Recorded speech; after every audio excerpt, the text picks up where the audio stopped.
अस्सलाम वालेकुम people, welcome to defence outpost. तो स्वीडन की एक डिफेंस और एयरक्राफ्ट मैन्युफैक्चरिंग कंपनी है साब। आई एम श्योर ये आप लोगों ने यहाँ पर नाम सुना होगा। पाकिस्तान एयरफोर्स के अंदर स्पेशली हम यहाँ पर साब के बनाए हुए एयरक्राफ्ट यूज़ करते हैं, जो सैब 2000 मॉडल है। ना सिर्फ वो एयरक्राफ्ट हमारी सर्विस में है, बल्कि सैब 2000 एराई जो एवैक्स है वो भी हमारी सर्विस में है। तो ये एक एयरक्राफ्ट मैन्युफैक्चरर होने के साथ साथ डिफेंस कंपनी भी है, डिफेंस सोल्यूशंस भी प्रोवाइड करते हैं, इवन फाइटर एयरक्राफ्ट भी यहाँ पर बनाते हैं। साब JS39 ग्रिपेन जो है वो इनका एक काफ़ी कैपेबल 4.5 जनरेशन का एयरक्राफ्ट है। अब टॉपिक की तरफ आते हैं, तो ये जो साब कंपनी है इसने रिसेंटली मिडिल ईस्ट से 2 ऑर्डर्स को रिसीव किया है, जो इसके लेटेस्ट एवैक्स हैं, जिन्हें साब ग्लोबल आई के नाम से जाना जाता है। और ये साब 2000 एराई और बाकी जो एराई एवैक्स सिस्टम्स हैं उनका एक अपग्रेडेड वेरिएंट है। और इसी ग्लोबल आई को रिसेंटली नेटो की तरफ से भी सिलेक्ट किया गया है। एंड कल से ये रिपोर्ट कंफर्म हो चुकी है कि मिडिल ईस्ट से भी एक कंट्री ने 2 के करीब इनके जो नए लेटेस्ट साब ग्लोबल आई एवैक्स हैं उनको ऑर्डर किया है। और पाकिस्तान में इसको इतना क्यों डिस्कस किया जा रहा है उसकी भी यहाँ पर वजह बताऊं तो पाकिस्तान जो है वो साब कंपनी के मिडिल ईस्टर्न सेक्शन के अंदर आता है, यानी कि साब कंपनी जो है वो पाकिस्तान को मिडिल ईस्टर्न रीजन के अंदर कंसिडर करती है। इसी वजह से एक यहाँ पर उन्होंने मिडिल ईस्टर्न कंट्री के बारे में मेंशन किया है, यानी कि पाकिस्तान भी हो सकता है। और दूसरा यहाँ पर एग्जैक्ट कंट्री का जो नेम है वो भी यहाँ पर मेंशन नहीं किया, जो कि अगेन ये सेम केस जो है वो पाकिस्तान के साथ हो सकता है, जहाँ पर हमने जब एडिशनल सैब 2000 एयरक्राफ्ट को ऑर्डर किया था तो तब भी साब कंपनी की तरफ से पाकिस्तान का नाम जो है वो पब्लिकली अनवील नहीं किया गया था, क्योंकि नेशनल सिक्योरिटी रीजंस थे। बाकी जितनी भी कंट्रीज को साब ने एवैक्स सेल किए हैं उनके नाम जो हैं वो पहले आ जाते हैं, लेकिन पाकिस्तान के केस में यहाँ पर चीजें थोड़ी सी ट्रिकी हो जाती हैं। और अब जब साब की तरफ से इस लेटेस्ट ऑर्डर के अंदर नाम कंट्री का रिलीज नहीं किया जा रहा, तो ज्यादातर जो डायरेक्शंस है, ज्यादातर लोग जो हैं पाकिस्तान की तरफ पॉइंट आउट कर रहे हैं। तो पाकिस्तान यहाँ पर ये साब ग्लोबल आई एवैक्स ले रहा है, नहीं ले रहा, इसके ऊपर बात करने से पहले इस ग्लोबल आई एवैक्स को यहाँ पर समझना बहुत जरूरी है। तो इससे पहले जो साब का पहला एवैक्स सिस्टम था उसका नाम एराई था, और ये बेसिकली एक स्वीट का नाम था, रेडार सिस्टम का नाम था एराई, जिसको साब कंपनी के ही डिफरेंट एयरक्राफ्ट के ऊपर लगाकर जो भी कंट्री यहाँ पर कोई सूटेबल प्लेटफॉर्म सेलेक्ट करती है उसके ऊपर वो स्वीट लगाकर, यानी कि एराई एवैक्स स्वीट लगाकर कंट्री को वो एयरक्राफ्ट जो है वो सेल किए जाते थे। पाकिस्तान ने यहाँ पर साब का जो साब 2000 प्लेटफॉर्म है उसको सिलेक्ट किया, बिकॉज इस एयरक्राफ्ट की एंड्योरेंस काफी ज्यादा इंप्रेसिव थी। और देन इसी एयरक्राफ्ट के ऊपर यहाँ पर जो एराई एवैक्स स्वीट है उसको लगाकर पाकिस्तान एयरफोर्स को डिलीवर किया गया। और इस हमारे साब 2000 एराई की जो डिटेक्शन रेंज है वो 450 से 500 किलोमीटर की है। लेकिन अब ये जो ग्लोबल आई एवैक्स है ये नया नेक्स्ट जनरेशन कैटेगरी का एवैक्स है, जिसमें जो यहाँ पर एवैक्स स्वीट लगाया गया है वो क्योंकि नया वर्जन है, एक्सटेंडेड रेंज वर्जन है, तो ये जो नया ग्लोबल आई एवैक्स है ये यहाँ पर 650 से 700 किलोमीटर की जो इंस्ट्रूमेंटेशनल रेंज है या फिर डिटेक्शन रेंज है वो प्रोवाइड करता है, जो कि 350 प्लस नॉटिकल माइल्स की बनती है। और ये डायरेक्ट अपग्रेड है जो पुराने सैब 2000 एराई एयरक्राफ्ट हैं उनसे ऑलमोस्ट यहाँ पर 300 किलोमीटर रेंज का यहाँ पर अपग्रेड है। और न सिर्फ यहाँ पर रेंज अपग्रेड है, बल्कि रेडा की कंस्ट्रक्शन में, फैब्रिकेशन में जो मटेरियल भी यूज किया गया है वो भी यहाँ पर नेक्स्ट जनरेशन है। गैलियम आर्सेनाइड की बजाय जो कि सैब 2000 एराई के अंदर यूज किए जाते हैं, यहाँ पर गैलियम नाइट्राइड टीआर मॉड्यूल्स का यूज किया गया है, जो कि रेंज और एफिशिएंसी जो है वो gallium arsenide based TR modules के कंपैरिजन में आपको यहाँ पर ज्यादा मिलती है। ओवरऑल यहाँ पर ग्लोबल आई के अंदर एडिशनल सेंसर्स को ऐड किया गया है। सेगेंट और इलिंट के जो सेंसर्स हैं अब और ज्यादा एडवांस्ड हैं सैब 2000 एराई के कंपैरिजन में। तो पुराने सैब 2000 एवैक्सेस के ऊपर ये जो ग्लोबल आई प्लेटफॉर्म है ये एक अच्छा खासा अपग्रेड है।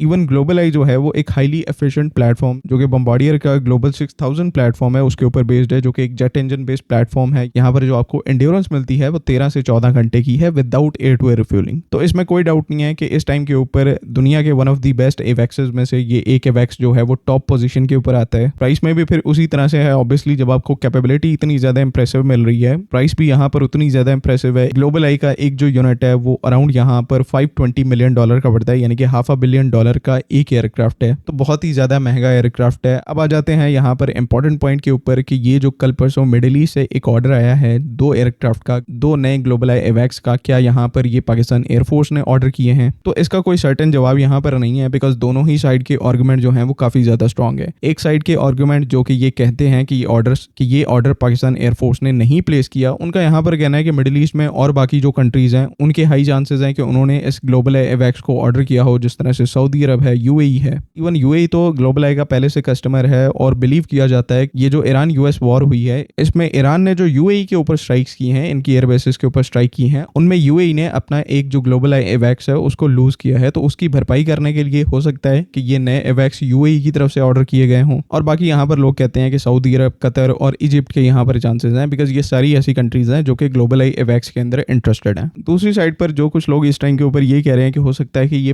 पाकिस्तान की तरफ से ऑर्डर किए गए हों। तो उनका आर्गुमेंट यहाँ पर ये है कि पाकिस्तान एयरफोर्स को इस टाइम के ऊपर जो एक 700 किलोमीटर्स का एवैक्स है उसकी ज़रूरत है। तो ये बात यहाँ पर ठीक है, लेकिन जहाँ तक हमारा ख्याल है उसके लिए पाकिस्तान एयरफोर्स को ग्लोबलाइज जैसा एक नया प्लेटफॉर्म अक्वायर करने की ज़रूरत नहीं है, बल्कि जो हमारे एग्जिस्टिंग सैप 2000 एराई हैं उनके अंदर ही एक MLU पैकेज जो है वो लाया जा सकता है, जहाँ पर एराई ER यानी कि जो एक्सटेंडेड रेंज वर्जन है वो सुई जो है वो हमारे जो सैप 2000 एयरक्राफ्ट के एयरफ्रेम है और एग्जिस्टिंग जो सैप 2000 एवैक्स हैं उनके साथ चेंज किया जा सकता है, यानी कि उनको अपग्रेड किया जा सकता है। और वैसे ही यहाँ पर हमारे पास एवैक्स एयरक्राफ्ट का इतना बड़ा नंबर है, इससे ज़्यादा अगर एवैक्स लेंगे तो वो चीज़ सेंस नहीं बनाती, क्योंकि हमारा लैंड मास उतना नहीं है। तो जो एग्जिस्टिंग हमारी फ्लीट है उसको ही अपग्रेड करना, ये चीज़ यहाँ पर ज़्यादा सेंस बनाती है कि आपके एग्जिस्टिंग प्लेटफॉर्म जो हैं वो आपके काम आ जाए, उनकी जो कैपेबिलिटीज़ है उनको इंक्रीज कर लें और पूरे तरीके से जो नए प्लेटफॉर्म्स हैं, नए एवैक्स हैं, उनके ऊपर आपको ज़्यादा स्पेंड ना करना पड़े। क्योंकि अभी जो है वो चाइनीज़ एवैक्स भी इस टाइम के ऊपर डिस्कशन में है और इवन हमारे जो इंडिजिनस एवैक्स स्वीट हैं उनके ऊपर भी काम चल रहा है। तो अभी के लिए यहाँ पर इतनी बड़ी फ्लीट के होते हुए एवैक्स एयरक्राफ्ट की और एवैक्स मंगवाना ये थोड़ा सा सेंस नहीं बनाता, और इसी वजह से अच्छे चांसेस ये भी एग्जिस्ट करते हैं कि पाकिस्तान एयरफोर्स के लिए ये जो नए ग्लोबल आई एवैक्स हैं 2 के करीब, ये हमारे लिए ना हो। एक्चुअल में जो कोई मिडिल ईस्टर्न कंट्री है उसको ये यहाँ पर डिलीवर किए जाए। आई होप कि तमाम चीज़ें यहाँ पर क्लियर हैं। आपका कोई ओपिनियन है तो काइंडली उसको कॉमेंट्स में ज़रूर लिखें।